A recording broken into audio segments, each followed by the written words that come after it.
After getting a couple games with film and getting to go through that with the players, just what were kind of your biggest takeaways from the first week of the season?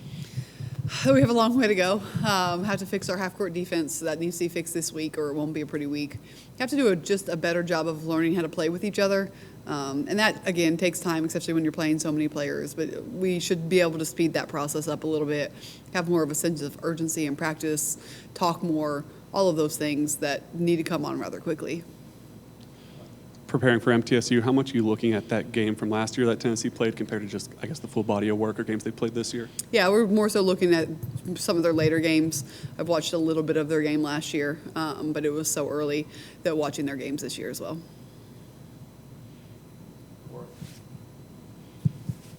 MTSU has a 6'7" center who's pretty mobile and can shoot. Just what kind of challenge does that present to your kind of defense with a player who is so tall and so mobile? Yeah, I think she's an incredible player, and so she's going to be a tough matchup for us on both ends of the floor. And so we're really going to have to be physical. We're going to have to be strong. We've played smaller teams, and so this will be our first time playing against a team that we may just have to shoot more threes and kick it back out a little bit quicker on offensive rebounds and make some adjustments there. Other questions for Coach? Caleb? You mentioned working on that half-court defense. What does that look like in practice whenever you're working on that? Yeah, well, it looks good for a while, and then it looks like it did in the game. So just more breakdown work, talking about closeouts, talking about being in help, no gaps, no middle drives, stuff like that. And, I just think we got a little bit lazy in the last two games and gave up some buckets. We've watched a lot of film. We were pretty hard on them in film, too. So hopefully they know if they do it again, they're going to get it again in film. Looking at just, obviously it's only 2 games, but your top 2 minutes leaders are Jewel and Sarah, returners. And, did you see that from the beginning that they were pretty just going to go for it? They weren't going to, sit back and say, oh, well, they might bring in other players to fit the system better, and just really went to work to earn their minutes as returners? Absolutely, and they're in the gym probably more so than anyone. They're leaders. I trust to have them on the floor, and they also don't foul as much as everyone else, so that helps them get a couple more minutes.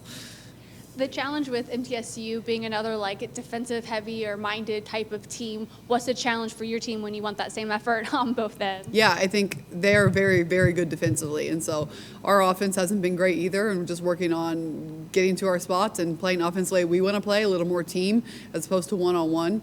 We've been talking about that. We've showed that on film. We've been working on that. And so that'll be big because they are very aggressive on the defensive end, and we will struggle, especially early, if we don't run some offense. Kind of going back to MTSU's 6'7" player, I know last week in the first game, rebounding kind of was a struggle for you guys. How much of an emphasis have you made that in practice this week, especially going up against her? Yeah, we've emphasized it in film. We continue to emphasize it and got to box her out because she's going to go get every rebound. She's going to go get all of her own rebounds, and we will be at a slight disadvantage there because of her size, and she's athletic.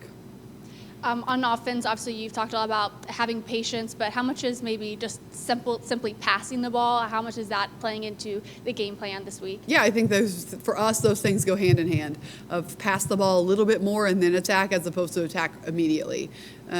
Wait a little bit for somebody to cut and then attack. And so the patience definitely comes into play, swinging the ball around. And I think all of that just goes back to, hey, you guys have to figure out how to play with each other. And you're going to play with a lot of different people, and you're just going to have to figure it out. How has the team's approach to those fouls in practice changed now that you have those 2 games? They still don't think they foul. So we'll find out tomorrow. At the Girls Inc. camp yesterday, Nikki said that when she was watching the team together and they were officiating and coaching the scrimmage, that they reminded her a lot of her teams, which had Candace Parker, Alexis Hornbuckle, won 2 titles.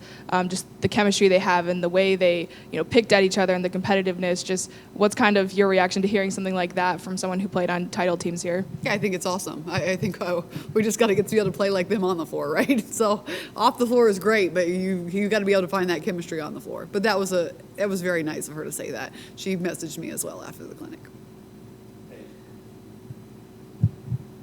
Building off that same note, how have you seen this team off the court become closer and more connected, since your time here, since April, and then how's it translating maybe to on the court? Yeah, I don't know how it's translating on the court. That's kind of baffling me a little bit, but they've been close since they got here. I mean, there was not a whole lot of time for them to be close and to be joking and to be laughing. And that is one thing I'll say over and over, that this team is fun to be around. She had mentioned earlier that you have a hate me now, love me later philosophy mentality. Where does that come from, and how do the girls kind of take that in every day? They seem to take it really well. I mean, I'll be on them in practice, tell them how bad they are, and then as soon as we're off the floor, we're joking and laughing again. So they handle it like adults. They handle it very well, and I think they understand it. And I think that's just what you have to do as a coach, is you have to try to get the most out of them every single day, and that's not comfortable. That's not fun. That's not pleasant. But that's my job. And when you care about people and you want them to get better, then you have to treat them that way. After kind of getting to look at film with Z from last game, didn't get a ton of field goals. Going up against a center who's got size on her, just what adjustments are you looking for her to make tomorrow? Yeah, we have talked a lot about the easy buckets she can get, kind of like based off Ruby's game last game. Go get offensive rebound putbacks, learn a little bit more in transition, watch her space on the floor, and all of those should open up more shots for her. All right. Thank you, Coach. Thank you, guys.